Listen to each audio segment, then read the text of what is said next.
হুজাইত নিশা বিধ্বংসী অগ্নিকাণ্ডৰ সূত্ৰপাত বৈদ্যুতিক শ্বৰ্ট চাৰ্কিটৰ সন্দেহ ৰাইজৰ হুজাই যোগীজান দৈনিক বজাৰত এই অগ্নিকাণ্ডৰ ঘটনা 6ৰ পৰা 7খন ব্যৱসায়িক প্ৰতিষ্ঠান যাহ যায় এই বিধ্বংসী অগ্নিকাণ্ডত ক্ষতি হয় প্ৰায় কেইবা লক্ষাধিক টকা হুজাই আৰক্ষী পলমকৈ উপস্থিত হোৱাত বা অগ্নি নিৰ্বাপন বাহিনীৰ গাড়ীৰ প্ৰয়োজনত উপস্থিত নোহোৱাত ক্ষুব্ধ সাধাৰণ জনতাৰ জবাবদিহি আৰক্ষীক ৰাইজৰ মন্তব্য স্মাৰ্ট হক হুজাই আৰক্ষী প্ৰশাসন ইফালে অগ্নি নিৰ্বাপক বাহিনীৰ 6ৰ পৰা 7খন গাড়ী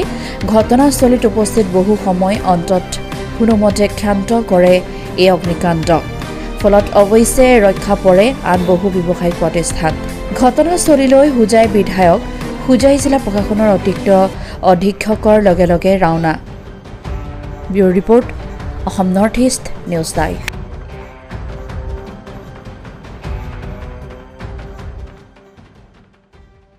অগ্নিকাণ্ড লাগিছে আপুনি স্থানীয় বিধায়ক হিচাপে মানে ক্ষুদ্ৰ ব্যৱসায়ীসকলৰ কাৰণে কি মানে পদক্ষেপ ল'ব না এইটো যোগীজান বজাৰত আজি যিটো জুই লাগিলে এইটো সঁচাকৈ দুৰ্ভাগ্যজনক ঘটনা এইটো ঘটনাটো যেতিয়া দুৰ্ভাগ্যজনক ঘটনাটো ঘটে তেতিয়া সঁচাকৈ দুৰ্ভাগ্যজনক ইয়াৰ ওপৰত আমি একো কৰিব নোৱাৰোঁ কিন্তু এডমিনিষ্ট্ৰেশ্যন তৎপৰ আছে নাই সেইটো হ'ল মূল কথা আমাৰ এডমিনিষ্ট্ৰেশ্যনত ইমিডিয়েটলি যোগাযোগ হোৱাৰ খবৰ পোৱাৰ লগে লগে মই খবৰ দিলোঁ তেখেতসকলে অলৰেডি তেতিয়ালৈকে 2টা পঠাইছিলে তাৰপৰা 7টামান দমকল পঠাইছে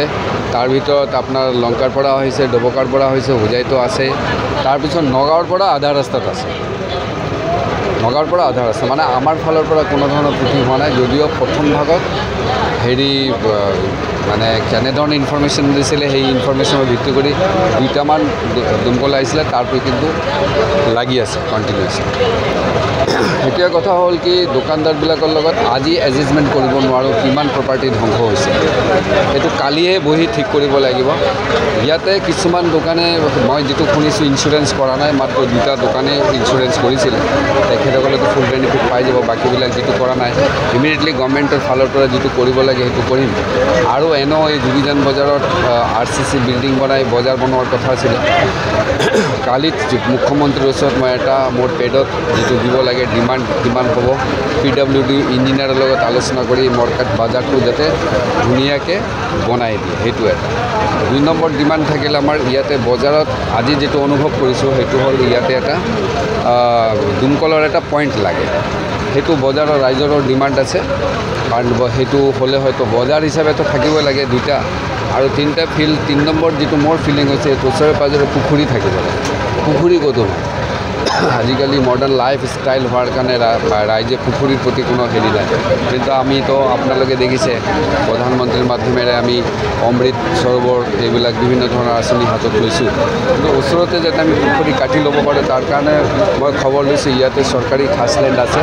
তাতে ইমিডিয়েটলি অহাকালিৰ পৰা মই আলোচনা কৰিম অফিচাৰবিলাকৰ লগত যাতে আমি ইয়াতে ইমিডিয়েটলি 15 ফাইনেন্সৰ জৰিয়তে হওক বা যিকোনো ফাইনেন্সৰ জৰিয়তে হওক ইয়াতে আমি এটা পুখুৰী কাটাৰ ব্যৱস্থা কৰিম আৰু 4 নম্বৰ আমি অলপ সচেতন হ'ব লাগিব ৰাইজৰ ওচৰত আমাৰ আহ্বান আজি যিটো দুৰ্ভাগ্যজনক ঘটনাটো ঘটিলে তাৰ কাৰণেতো আমি আৰু কি ক'ম আমাৰ হাতত নাই কিন্তু আমাৰ যিটো তৎপৰতা আছিলে ৰাইজৰ যিটো তৎপৰতা আছিলে চৰকাৰৰ যিটো তৎপৰতা আছিলে সকলোকে মই একেলগে ধন্যবাদ দিছোঁ যে তেখেতসকলৰ তৎপৰতা নাথাকিলে হয়তো আজি যোগীজান বজাৰত যিমানখিনি ডেমেজ হৈছে তাতকৈ আৰু বেছি হ'লে তো সেইটো হোৱা নাই তাৰ কাৰণে ভগৱানক ধন্যবাদ দিছোঁ এতিয়া বৰষুণো পৰি আছে আৰু এতিয়াও জুই অলপ জ্বলি আছে অলপ জুই আছে দমকলে আপ্ৰাণ চেষ্টা চলাই আছে তো সেইকাৰণে সকলোকে ধন্যবাদ জনাই আৰু লাষ্টৰ ঘটনা এইটো ক'ম যে সঁচাকৈ এইটো এটা স্থানীয় ৰাইজে কৈছে মানে যোগীজান অঞ্চলত মানে ফায়াৰ ব্ৰিগেড এটা ইমাৰ্জেঞ্চিৰ কাৰণে এই ক্ষেত্ৰত মানে কিবা মইতো এটা কথা কৈছোঁ ইতিমধ্যে আপোনালোকে আমাৰ যিটো মছজিদ ৰোড চিধা যোগীজান বজাৰলৈকে ৰাস্তা 2 লেনৰ ৰাস্তা নিৰ্মাণ কাৰ্য ইতিমধ্যে আৰম্ভ হৈছে মই ৰাস্তাৰ কাম নিৰ্মাণ কাৰ্যৰ কাৰণে ইতিমধ্যে চৰকাৰ মুখ্যমন্ত্ৰী ডাঙৰীয়াৰ আমাৰ অসমৰ মাননীয় মুখ্যমন্ত্ৰী হিমন্ত বিশ্ব শৰ্মাৰ নেতৃত্বত আমি ইতিমধ্যে ৰাস্তাৰ কাম ধৰিছোঁ আপোনালোকে ইয়াতে খবৰ কৰিলে পাই যাব ৰাস্তাৰ নিৰ্মাণ কাৰ্য আৰম্ভ হৈছে এতিয়া দুইফালে ড্ৰেইনৰ কামত চলি আছে আৰু আপোনালোকে এইটো মৰিয়াম কলেজ যিটো আছে তাৰ ওচৰত গ'লে দেখিব তাৰ পৰা আৰম্ভ হৈছে এই ৰাস্তাটো হৈ গ'লে ফিনফিনা হৈ যাব তেতিয়া আৰু কোনো অসুবিধা নাথাকে কিন্তু আল্টিমেটলি আমি ৰাস্তাৰ কামটো ধৰিছোঁ এইখিনিয়ে